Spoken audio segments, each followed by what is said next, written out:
Olá, seja muito bem-vindo ao nosso podcast e o assunto é dinheiro. Muita satisfação, nosso primeiro episódio, e é sempre uma emoção a gente estar começando, e hoje eu estou começando com o pé direito. Eu tenho uma pessoa muito especial aqui, um assunto que todo mundo quer saber, que é justamente investimento. Então eu estou aqui com o assessor de investimento, Igor Queiroz, da XP Investimentos. Seja muito bem-vindo, Igor. Obrigado, é um prazer estar aqui com vocês, podendo compartilhar conhecimento, compartilhar as experiências também e agregar aqui nesse podcast. Show de bola. Primeiramente, falar que o nosso programa tem um patrocínio, lógico. Quem está com a gente? Êxitos Consultoria. Você precisar de financiamento, lembra que nós estamos no número 1 de financiamento, temos todos os produtos financeiros para lhe atender, 4131, linhas de curto prazo, longo prazo, Pronamp, FAMP, FGI deve voltar, tudo que você pensar em financiamento conta com a Êxitos Consultoria. E também temos um apoio e um patrocínio da Solinox. Você precisou de aço, é Solinox, fica ali na Costa e Silva. Um grande abraço para o meu amigo Fábio. Aço inox, aços especiais, bronze, tudo que você pensar desse segmento, você pode contar com a Solinox. Igor, vamos começar. Primeiramente, eu tenho uma pergunta para ti. Por que é importante investir? Bom, primeiro, a gente precisa investir pensando muito no nosso planejamento, tá? A gente precisa ter planejamento de curto, médio e longo prazo. E quando a gente fala de curto prazo, a gente vai falar da nossa reserva de emergência. Opa! E aí, basicamente, o que é a nossa reserva de emergência? É aquele recurso que você precisa caso aconteça alguma emergência. E quando a gente fala... esse recurso a gente usa basicamente para as nossas despesas fixas que a gente tem ali no curto prazo, que é um mês, certo? Então, eu gosto de falar, é aquilo que você precisa para sobreviver. Você precisa de um teto, então você precisa ter um dinheiro para... uma reserva, na verdade, para pagar a tua conta de luz, para pagar a tua conta de água, de energia. Se você paga aluguel, você precisa ter esse recurso guardado. Se você paga um financiamento imobiliário, você precisa ter esse recurso guardado. Saúde, educação. Então, a gente precisa primeiro criar essa nossa reserva de emergência, certo? Como é que eu calculo essa reserva de emergência? Reserva de emergência, então, que eu estou entendendo, é algo que se tudo der zebra, a gente tem aquele dinheiro guardado, é isso? Isso, é isso mesmo. Eu costumo falar para meus clientes que a gente tem que pensar o pior. Vamos dizer que você está atravessando a rua, você quebrou as duas pernas, os dois braços, você vai ficar em casa, né? E aí você precisa se financiar, as tuas despesas elas não vão parar. Então, a gente calcula essa reserva de emergência geralmente dependendo do perfil do cliente, dependendo do segmento que ele trabalha. Certo. Aquela pessoa que ela tem uma estabilidade, então vai ser ali o funcionário público, o aposentado, a gente coloca basicamente 3 a 4 vezes o valor das despesas fixas dele. Não é o salário, né? Dependendo também da fase da vida, às vezes o valor do salário é o valor da despesa. Mas dependendo da outra fase, às vezes tem o salário e as despesas são menores. Então, nesse caso, para quem tem uma certa estabilidade, são de 3 a 4 vezes o valor das despesas fixas.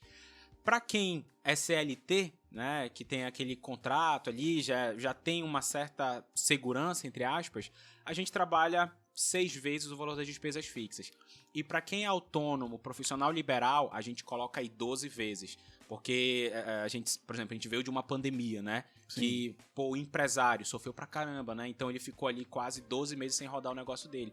Então, para esse tipo de... A gente tem essa classificação. 3 meses, 6 meses e até 12 meses para reserva de emergência. Legal. Só para ficar bem claro, por exemplo, se as despesas são R$5.000, num primeiro caso, R$15.000. R$15.000. E na outra, R$30.000 é aquele valor que ele tem ali guardado como reserva de emergência. Isso. É isso? É isso mesmo. Só que o mais importante, esse recurso de reserva de emergência, a gente não tem que deixar em casa, no colchão ou no cofre. A gente tem que fazer com que esse recurso trabalhe pra gente, né? Exato. E aí vem a dinâmica lá dos juros sobre juros.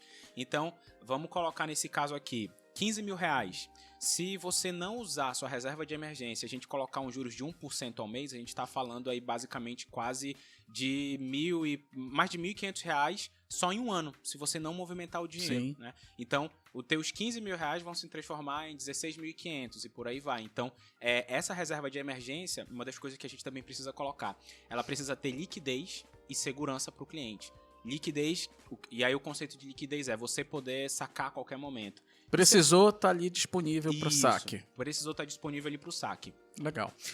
Pegando carona nessa tua Uhum. resposta, para a gente se tornar um investidor, quanto que eu preciso ter para começar? Ó, a partir de R$100, você já consegue começar a investir. Não, tá brincando. R$100 já consegue ser um investidor? R$50, às vezes, a gente for comprar tesouro direto, que é o título mais seguro do mercado, às vezes R$50, R$100 você já consegue começar a investir. Isso é importante para quem está nos ouvindo e nos assistindo. Uhum. Não precisa ter, então, muito dinheiro para você começar a investir. O Igor está passando aqui para a gente, a partir de 50, você já pode comprar um produto de investimento, é isso? Sim, isso. E assim, o mais importante, quando a gente fala de investimento, a gente tem um mantra, que é a constância e a disciplina. Então, se você começa a se disciplinar a guardar R$50 durante um mês, possivelmente, quando você perceber, cara, eu consigo guardar R$50, será que eu não consigo aumentar para R$100? Né? Então, vai tendo essa constância, essa disciplina, para poder a gente formar aquela bola de neve nos investimentos. Cara, muito legal isso aí. No caso aí, vai então aquele controle do orçamento doméstico. Isso. Que é justamente onde a pessoa, junto com a sua esposa, junto com a sua família, vai fazer aqueles ajustes para começar a sobrar o dinheiro para ele começar a investir. Mais ou menos isso, né? Não, com certeza é isso. É muito importante isso que você falou, porque muitas vezes a gente, quando atende os clientes, muitos clientes não têm a noção de quanto que eles ganham e nem quanto que é a despesa deles. Então, muitas vezes o dinheiro ele acaba indo pelo ralo, literalmente, porque eles não têm esse controle.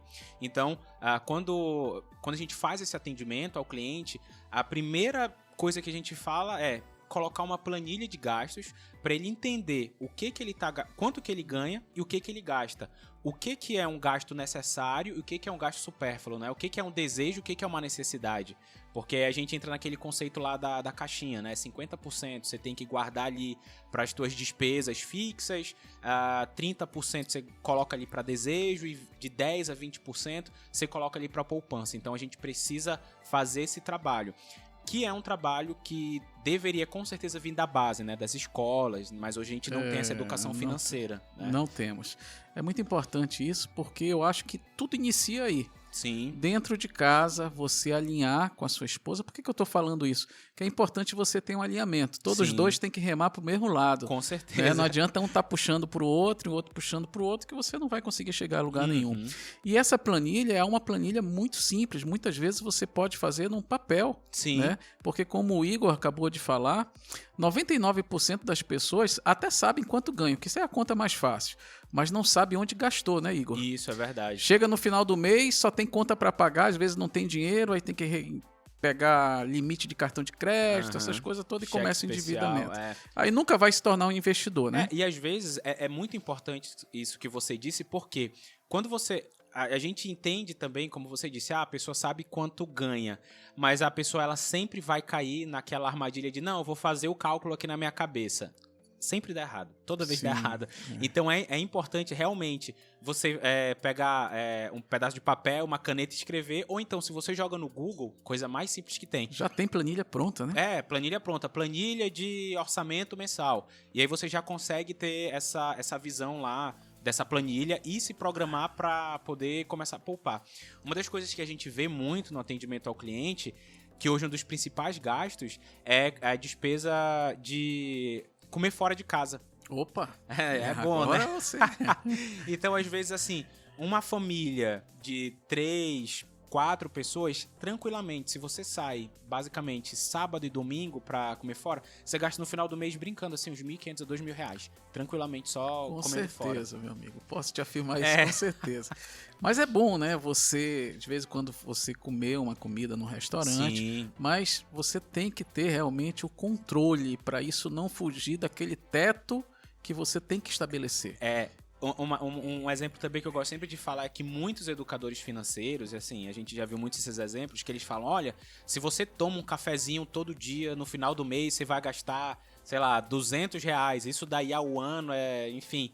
Só que, será que esse cafezinho não faz parte da tua rotina, não é o teu momento de lazer? Exatamente. Né? Então a gente não tá falando você não vai mais sair pra comer e gastar, não, você faz parte. Só que tem que estar no teu planejamento também. Né? Nada de radicalismo, né? Não, nada de radicalismo. Dá pra curtir a vida e dá pra guardar dinheiro também. Exatamente. Agora, falando nessa questão de guardar dinheiro, Uhum.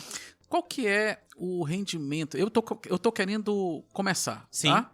Qual que seria o investimento que me daria o maior rendimento mensal?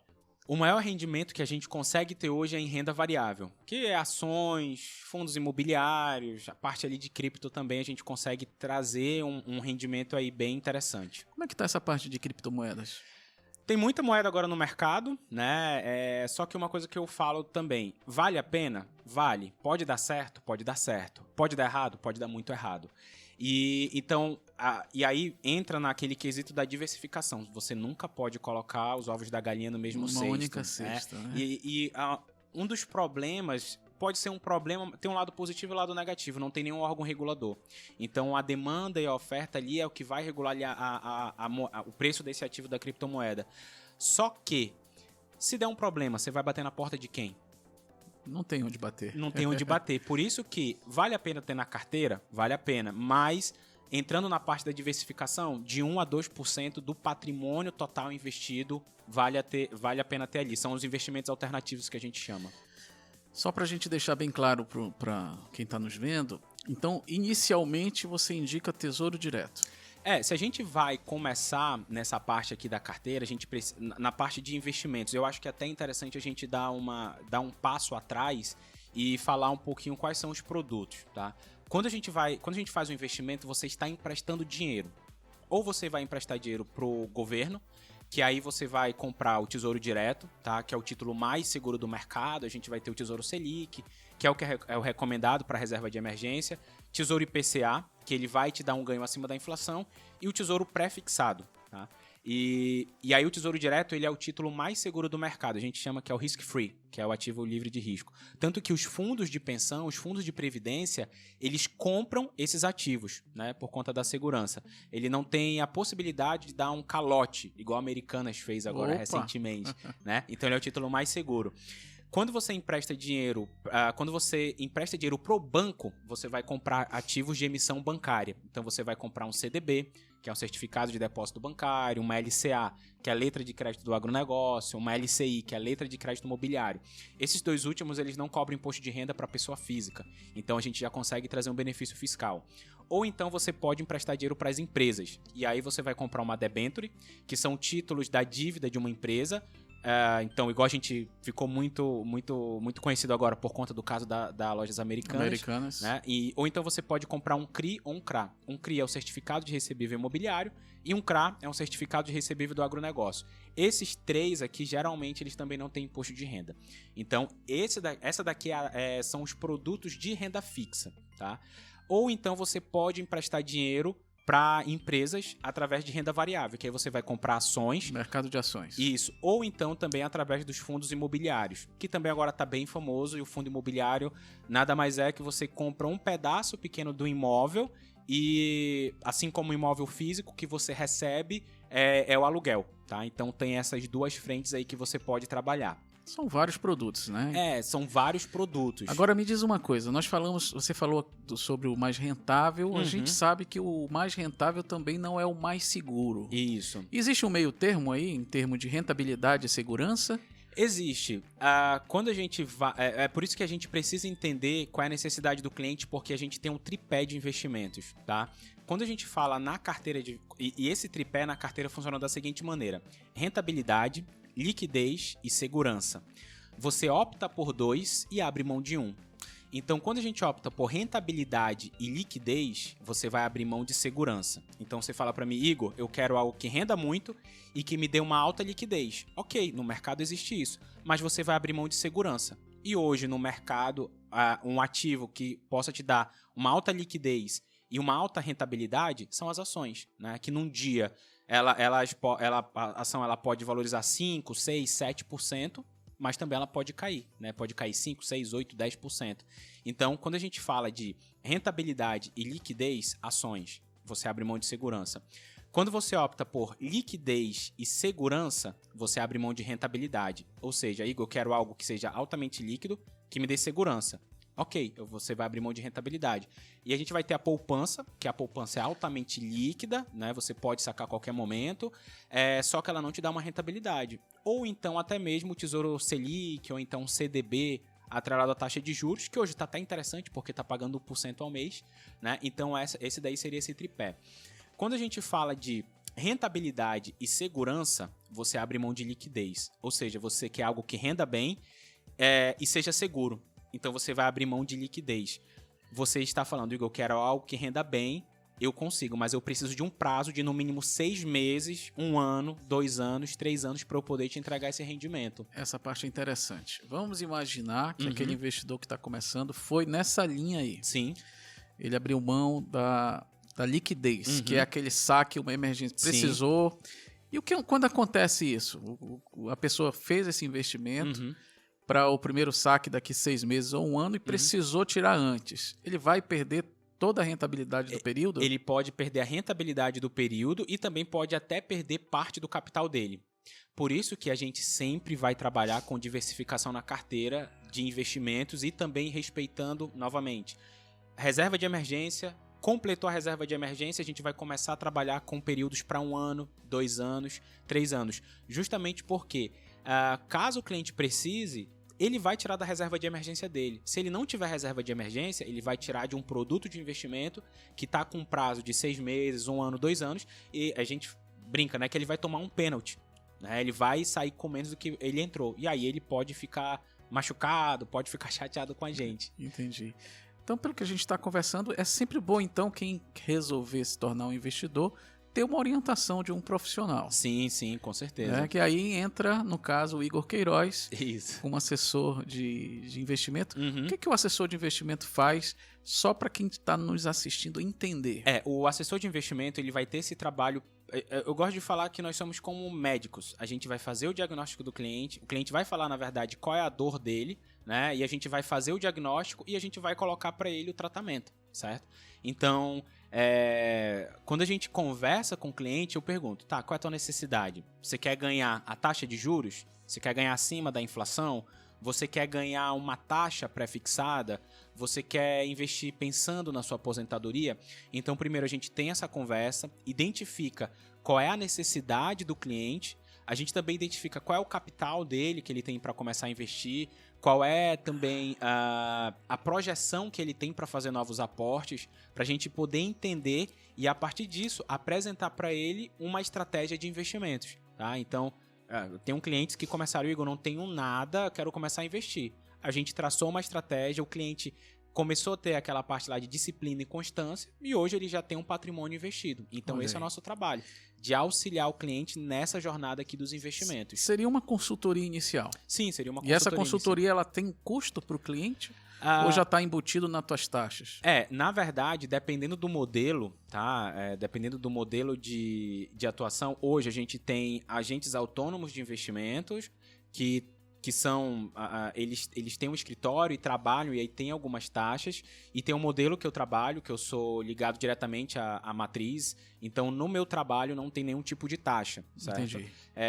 Eu acredito que no escritório de investimento dos agentes autônomos, eu acredito que eles devem ter alguma taxa, alguma coisa assim, que é cobrado, mas pelo que eu saiba não tem nada de cobrança extra. Mas assim, depende muito também do segmento que você trabalha, porque tem um segmento ali do Wealth, né, que é para grandes fortunas, que aí eles são o fee-based, né, se eu não me engano é o termo correto, que anualmente eles já pagam uma taxa de, sei lá, 0,5%, 1% sobre o patrimônio que é gerido, né? Então, legal. Depende muito do modelo de atuação do assessor. Igor, me fala uma coisa. Sim. Já entendi cada tipo de produto, você já começou a falar, mas como é que a gente sabe que a gente vai ganhar dinheiro quando começa a investir? A gente precisa primeiro entender quais são os indicadores de mercado, tá? Pra gente poder ter uma noção do quanto que a gente vai ganhar, né? Muita gente chega lá e pergunta, Igor, eu quero começar a investir, quanto é que eu vou ter de retorno? Depende. né? Se a gente pega uma taxa pré-fixada, eu já consigo pelo menos te falar, ó, vai ganhar 1% ao mês. Mas se eu pegar uma taxa pós-fixada, eu vou falar, cara, você vai ficar exposto à taxa de juros, né? Se eu pegar um papel atrelado à inflação, é uma outra remuneração.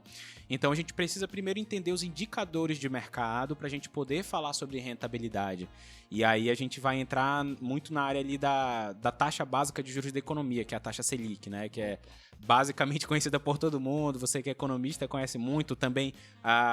Hoje em dia a gente teve uma situação aí entre o presidente do Banco Central e o presidente da República, falando ali sobre taxa Selic, mas basicamente a taxa Selic é a taxa básica de juros da economia. Ela que vai direcionar para onde a economia está indo, tá? Então, por exemplo, se a gente olha lá, basicamente há 2 anos atrás, 2020, a gente viu o governo reduzindo a taxa Selic, chegando ali a 2,40 no final do ano. A gente chegou na menor taxa histórica. E o governo ele reduziu ali a taxa em 2020 para poder incentivar o consumo. Ou seja, a taxa Selic é o custo do dinheiro. Se ele reduziu a taxa, ele estava incentivando o consumo. Tanto das empresas, que para o empresário ficou muito barato tomar crédito, né? Você deve ter aprovado diversas linhas aí nessa época. Então ficou muito barato para o empresário tomar crédito e jogar dentro da empresa e aumentar a produção. Pra gente, quanto pessoa física, ficou mais barato fazer financiar casa, financiar carro, fazer compra parcelada. E a gente precisa lembrar o que aconteceu lá em 2020, foi o ano da pandemia. Então, o governo ele precisou diminuir a taxa para que as pessoas começassem a consumir, para que a economia não parasse, certo? Então, essa é a taxa Selic. Porém, lá em 2021 e agora mais recente em 2022, o governo ele teve que aumentar a taxa de juros, que é a taxa Selic novamente. Por quê? Porque as pessoas estavam consumindo muito. Então, ele faz esse aumento da taxa Selic para poder reduzir esse consumo, né? Então, com a taxa Selic a 12, a 13, não dá para tomar crédito agora, tá muito caro, né? Tá caro. Fazer financiamento, a não ser que sejam linhas subsidiadas, que aí você entende muito bem.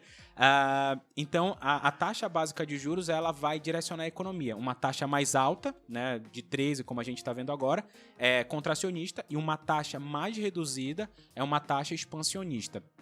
Essa é a taxa Selic. A taxa Selic, ela vai andar, basicamente, o CDI, na verdade, ele vai andar bem em linha com a taxa Selic, tá? Eu não consigo usar a taxa Selic para remunerar os meus investimentos, eu tenho que usar o CDI, tá? Então, o CDI é o Certificado de Depósito Interbancário. Basicamente, a parte, de maneira bem simples, elas andam lado a lado. Então, lá em 2020, novamente, quando o governo reduziu a taxa Selic, o CDI foi para baixo também. Agora, 2021, 2022, o governo subindo a taxa Selic, o CDI foi para cima também. Então, os nossos investimentos, eles são de renda fixa, na verdade, eles são atrelados ao CDI, tá? Então, qualquer investimento que a gente fizer, qualquer investimento que o investidor fizer, ele precisa ter, no mínimo, 100% do CDI. Então, às vezes, a gente vê nas propagandas, CDB do banco X, 200% do CDI, CDB do banco Y, 130% do CDI. Então, o CDI ele vai ser o nosso benchmark, que eles falam no mercado, mas é o nosso indexador também. Tá? Isso daí é a questão da taxa de juros do mercado. Por isso que na nossa conversa com o cliente, a gente pergunta sempre, quanto que você quer ganhar? Você quer ganhar taxa de juros do mercado? Então, eu tenho que colocar ele ali em alguma aplicação atrelada ao CDI. E aí, voltando a falar, não basta apenas a gente olhar para o CDI, eu preciso também olhar para a inflação, né, que é o IPCA, que é o Índice de Preços ao Consumidor. Por quê? Não adianta eu te entregar 100% do CDI, aí se a gente olhar ali 2020, o CDI ficou em 2,40, se eu não me engano, a inflação ficou a 4%. Certo? Então, não adianta eu te entregar o CDI se eu não te entrego a inflação. Então, nos nossos investimentos, a gente precisa sempre estar olhando CDI. Consegui entregar? Ok. Mas eu entreguei a inflação? Né? Então, por exemplo, agora a gente está vivendo um momento inverso. Ao contrário, porque o CDI está te remunerando 1,07 ao mês, que está a taxa 13,65 ao ano, enquanto a inflação está te entregando 0,80, 0,90, dependendo ali de como o índice vem no mês. Então, a gente precisa olhar esses indicadores para poder entregar um resultado para o cliente. Muito legal. No primeiro bloco, você falou sobre liquidez, dependendo do tipo do produto. Então, existe um perfil de investidor, é isso? Sim, existe o perfil do investidor. E aí, na nossa conversa com o cliente, a gente vai identificar esse perfil. Né? E aí nós temos... Quantos perfis são? São 3 perfis. O conservador, o moderado e o agressivo, tá? Quem é o cliente? Conservador. Isso. Moderado e o agressivo. Ou arrojado. O cliente conservador é aquele cliente que está na poupança. É aquele cliente que ele quer ganhar pouco e não quer ver o capital dele oscilando. Ele é o cliente mais conservador. E muitas vezes esse cliente ele acaba ficando só na poupança. Por acreditar que a poupança é um investimento mais seguro, né? E que também não vai oscilar o capital dele. Só que ele desconhece que existe o tesouro direto, que é mais seguro do que a poupança. E aí vale a pena a gente até falar um pouquinho sobre... A gente já falou por que o tesouro direto é o mais seguro, né? Que é emitido pelo governo federal. Mas às vezes o cliente que está no banco, ele não sabe que o banco pode quebrar, né? Logicamente que tem um seguro lá, que é o FGC, que é o Fundo Garantidor de Crédito, até 250 mil, 1 milhão de reais por CPF. Então, entre poupança e tesouro direto, o tesouro direto é mais seguro que a poupança e até mais rentável. Né? Então, esse daí é o conservador. Isso aí, né? Pouca gente sabe disso, sabia? Hoje em dia, se você coloca aí no Google, quero começar a investir, vão ter diversas aulas falando onde que você pode investir, só que você também precisa entender qual é a estratégia. Por exemplo, tem banco que te paga 180% do CDI. E aí uma coisa que vale a pena a gente sempre lembrar é, quanto maior a taxa, maior tende a ser o risco. Então um banco linha A, que são os grandes bancos aí, te remuneram 100%. Pode ter certeza que um banco que te remunera 150%, 160%, ou ele tem um risco maior do que esses outros bancos. Então, são aqueles bancos ali com rating BB, ou então rating B, que existe um risco ali Existe um risco, logicamente que ele é mitigado ali pelo Fundo Garantido de Crédito, mas existe esse risco. Existe o risco. Né? Ou então, são taxas subsidiadas. Vez ou outra, alguns bancos colocam taxas de... Por exemplo, hoje a gente tem remuneração normal de 100% a 103% do CDI. Alguns bancos, às vezes, lançam algumas taxas subsidiadas de 110, 115, né? Tem essas taxas aí diferenciadas promocionais. Mas também não é por muito tempo, né? São 3 meses, às vezes. Qual que é o segundo perfil? Segundo perfil é o moderado. Esse cliente, ele aceita, ele quer ter a rentabilidade da renda fixa, mas ele aceita tomar um pouco mais de risco para poder ter um pouco mais de retorno. Um pouco mais corajoso. Ele é um pouco mais corajoso. Ele quer ganhar, mas ele não quer perder. Essa daí é a estratégia. E para ele, nessa carteira do moderado, a gente já consegue trabalhar um pouco mais. A gente vai ter a renda fixa, certo? Mas aí a gente vai ter, por exemplo, a gente já começa a colocar um pouquinho ali de um fundo multimercado, que vai entregar uma rentabilidade até um pouco melhor, vai entregar resultados bem acima do CDI, só que pode oscilar ao longo do período, né? Tem essa estratégia também. E o terceiro?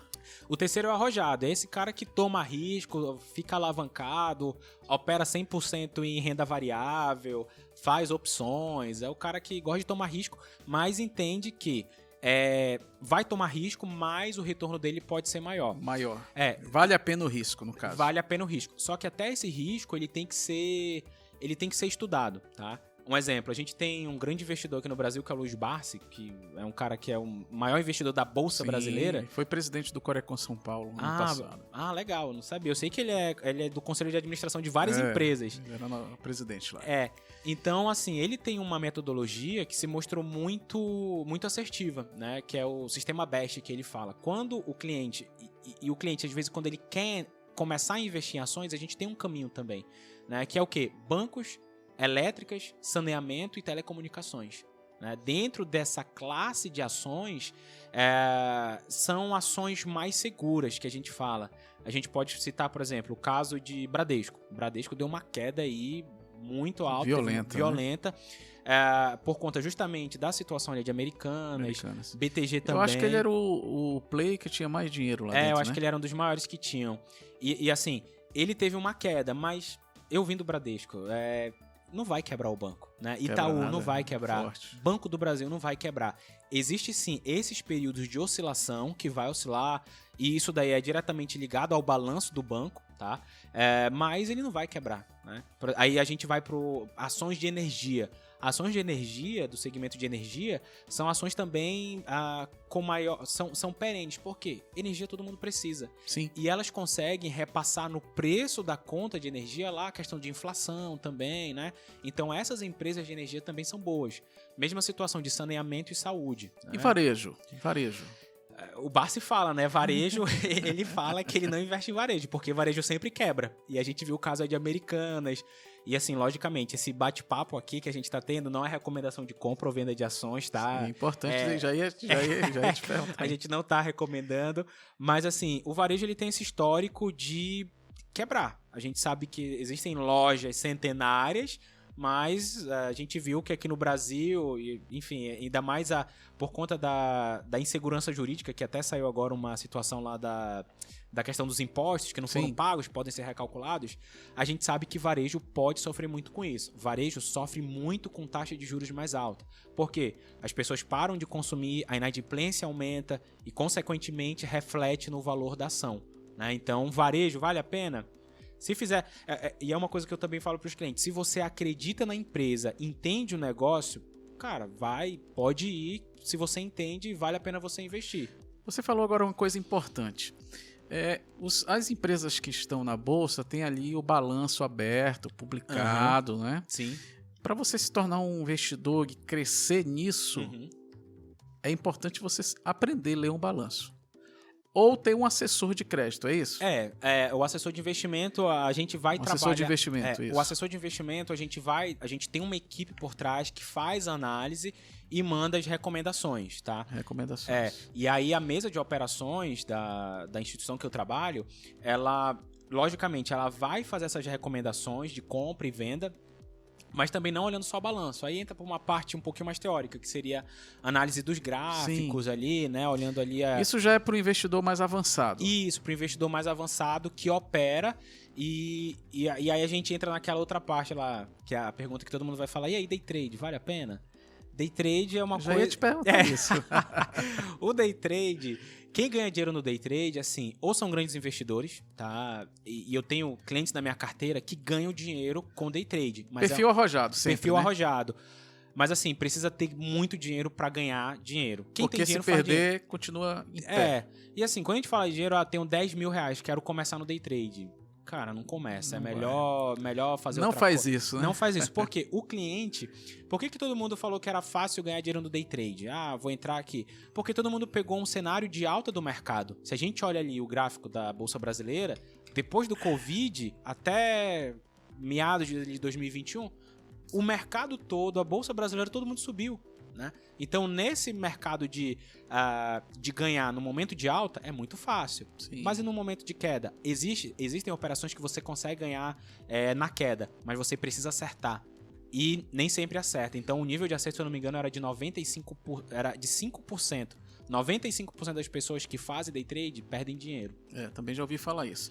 Vou te fazer agora a pergunta de milhões, tá? Sim. Eu sei que não é recomendação, mas... Na sua opinião, qual é o melhor investimento para 2023, levando em consideração todo esse cenário, novo presidente, tudo que está acontecendo aí na nossa economia? Entendi. Aí eu vou dar a resposta de milhões. Depende. Depende do que você precisa. Mas vamos lá. Se a gente falar de um perfil do perfil mais conservador, vai ser vão ser aplicações atreladas ao CDI, a taxa de juros. Por quê? A gente tem visto que o governo... Se a gente olha voltando um pouquinho antes, o governo brasileiro ele foi o primeiro a levar a taxa de juros para poder conter a inflação. A gente saiu de uma inflação de 4,55 para 10 em 2022. Então, ele foi o primeiro governo a aumentar a taxa de juros e o Brasil já aprendeu que o remédio contra a inflação é a elevação da taxa de juros e ele seria o primeiro a reduzir. Tá? Tanto que o Boletim Focus, que é o boletim do Banco Central, que pega a média das taxas, ele estava antes com taxa de... Até o final de 2023, ele estava com taxa de 11, né? Hoje a taxa já está 12,75 para o final de 2023. E aí para 2024 está com uma taxa de 10. Então a gente vê uma taxa reduzindo sim, mas não de maneira tão rápida, né? Então para o perfil mais conservador, a gente colocaria ali papéis atrelados à taxa de juros. né? Ou então também a gente sabe que o governo atual ele tem um cunho um pouco mais assistencialista e o governo tem que ter esse papel, tá? Não estou colocando que está errado isso. Só qual é o custo disso daí, né? Se o governo colocar mais dinheiro na mão da população, diferente do povo japonês, o brasileiro vai torrar o dinheiro e vai consumir. Opa. E aí, consequentemente, a gente também tem um aumento da inflação, né? Então, no Brasil, o que a gente precisa? Ter ativos atrelados ao CDI e também atrelados à inflação. E aí, papéis atrelados à inflação é uma coisa que eu sempre falo com meus clientes. Ao invés da inflação ela ser uma vilã, ela pode ser sua aliada. De que maneira? Você trazendo ela para o teu lado. Então, se você quiser se proteger da inflação, você vai comprar um ativo, que aí pode ser um CDB, um tesouro, pode ser até debêntures, que eles vão te pagar a inflação, que é o IPCA, mais 6% ao ano, 7% ao ano. Então, se a gente vê, a meta da inflação para esse ano deve estar em 5,70 mais ou menos. O presidente está querendo aumentar, né? Também tem isso daí. Se a meta da inflação está em 5,70 e aí você pega um papel, inflação mais 7, você vai ganhar basicamente ali, vamos colocar, dá para ganhar ali basicamente 12, 13% ao ano. E a taxa de juros chegar a 12, a inflação, se você compra um papel atrelado, a inflação ela vai estar ganhando da taxa de juros, tá? Mas respondendo a sua pergunta, no perfil mais conservador, a gente está trabalhando muito, tem recomendado muito papéis atrelados ao CDI, que é a taxa de juros, e também papéis atrelados à inflação. Só que a gente também tem algumas oportunidades de pré-fixado. E qual é a grande vantagem do pré-fixado? A gente já consegue falar para você quanto que você vai ganhar. Então hoje, nossa taxa de juros é 13,75. Eu tenho um pré-fixado de 14,20, 14,30, 14,50. Se o cenário ficar muito ruim, se essa situação aí da independência do Banco Central for suspensa, for revista, essa taxa vai subir. E aí vai ter pré-fixado chegando a 15, pode chegar até 16. Né? Então é uma oportunidade também. Sem dúvida. Olha, o papo tá muito legal, Igor. O tempo tá correndo. Quem tá nos assistindo, onde é que encontra o Igor Queiroz? Como é que a pessoa faz para quer começar a investir, te contratar para você ser o assessor de crédito? Me fala aí para a pessoa que está assistindo a gente. Hoje a gente faz parte da XP, tá? A XP ela fica ali na galeria do Crystal Tower, bem ao lado do Shopping Manauara. Então a gente sempre tem um time de assessores que ficam lá atendendo os clientes. Então, se você quiser passar lá, conversar, aprender um pouco mais sobre investimento, o nosso foco principal primeiro é educar, tá? Falar sobre investimentos. A gente sempre está por lá prestando esclarecimentos, fazendo essa assessoria para o cliente e a gente fica até um convite aberto para você passar lá, tomar um café com a gente, fazer palestras também. A XP ela promove muito essa parte educacional e a gente sempre está por lá. Beleza. Muito obrigado pela sua presença. Você que está nos assistindo, você já sabe que você tem um encontro semanal conosco. Esse programa é um oferecimento da Êxitos Consultoria. Pensou em financiamento? Liga para a Êxitos que ela tem todos os produtos de financiamento e também da Solinox. Precisou de qualquer segmento de metalurgia? A Solinox tem. Pode procurar que ele tem equipamentos de última tecnologia, inclusive corte laser para fazer produtos, estátuas, tudo que tu pensar, o laser consegue fazer. Vale a pena você consultar a Solinox. Igor, mais uma vez, muito obrigado. Foi muito esclarecedor. Eu acredito que todo mundo que participou conosco teve aí suas dúvidas elucidadas. A casa aqui está aberta. Lembrando sempre para você que está nos assistindo, segue o nosso perfil, @Estúdio Amazônia Podcast. Já entra lá conosco e você pode nos acompanhar também em todas as redes sociais, inclusive no Spotify e também no YouTube. Valeu, Igor. Obrigado, tio. Um abraço. Grande abraço. Até a próxima.